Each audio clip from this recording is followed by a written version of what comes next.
Hey guys, Coach Danny here, back at North Star Sports. We're looking at some ball mastery for beginners again. We're going to start with a nice warm-up that conditions you to use all of the different parts of your foot. We're looking at using your instep. We're looking at using the inside of your foot, the outside of your foot, and the sole of your foot. We're just getting touches on the ball so you're familiar with each part. So we're going to start with the instep. We're just going to bounce the ball. We're going to kick it up to our hands. Now what you realize is that this looks remarkably similar to juggling, and that is because it is. All right? Once we want to start juggling, we are just repeatedly keeping the ball up using our instep. So just as a precursor to practice that, we're just going to bounce the ball, kick it to our hands.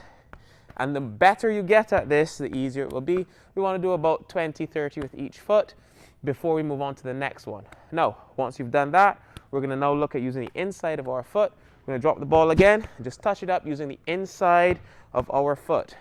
Now, this can translate to juggling. It can also translate to controlling a long pass. It can translate to pushing the ball down or passing the ball from in the air to a teammate. But we're just getting accustomed to getting our foot up, our knee up, and pushing the ball up with the inside of our foot. And again, we're looking to use both feet. Now, once we've done that, we're going to try now using the outside. Same rules apply. We're just going to bounce and get accustomed to touching the ball up with the outside of our foot. Again, using both feet, just back to our hands. All right? Once we get that done, then we're going to look at using the sole. Now we're just going to drop it. We're going to step on it to bring it back up to our hands. What you will notice is that this trains you to realize that you have to let the ball drop. You can't get your foot over the ball if the ball is above your knee. And that is how it works for a volley. When you're watching to hit a volley, you can't look to swing when the ball is still up here. Otherwise, you'll end up hitting the ball with your knee. So you're looking to time it until the ball is about shin height, which is the same height that you can do this. Now, yes, this also works as a technique to keep the ball up, to bring the ball up, but it allows you to practice letting the ball drop before you do anything with it.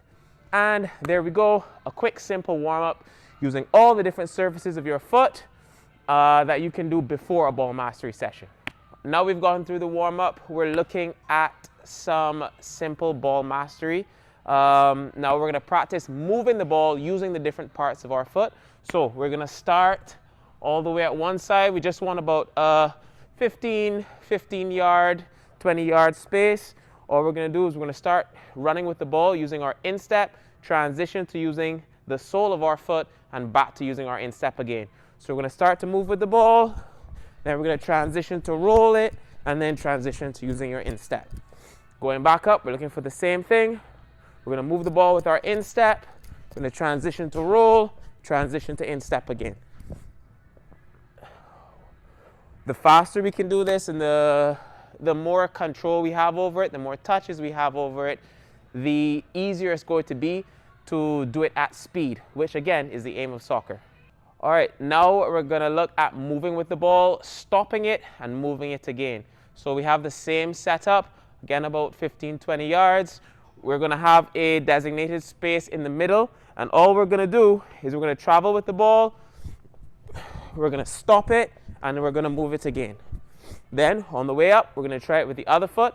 Now what I want you to do is get accustomed to using different parts of your foot to stop it. So just now, I used my instep to stop the ball, and I used the inside of my foot to move it again. What I'm going to try now on my left foot is I'm going to move the ball, and I'm going to stop it with the sole of my foot, move it with the inside of my foot. And again, get accustomed to using different parts of your foot. Whether you only use the sole, whether you stop with the inside and then move it with the other inside, it's up to you. But the point is to get reps, okay? Try. And then once you start to have a grasp on it, try to do it even faster. Again, that's the aim of soccer. Another very important thing in soccer is being able to move with the ball while keeping it close to you. So what we're going to do, this is a pretty simple one. We're going to start with the ball at our feet. And all we're doing is rolling the ball to one foot, taking a touch, rolling it to the other.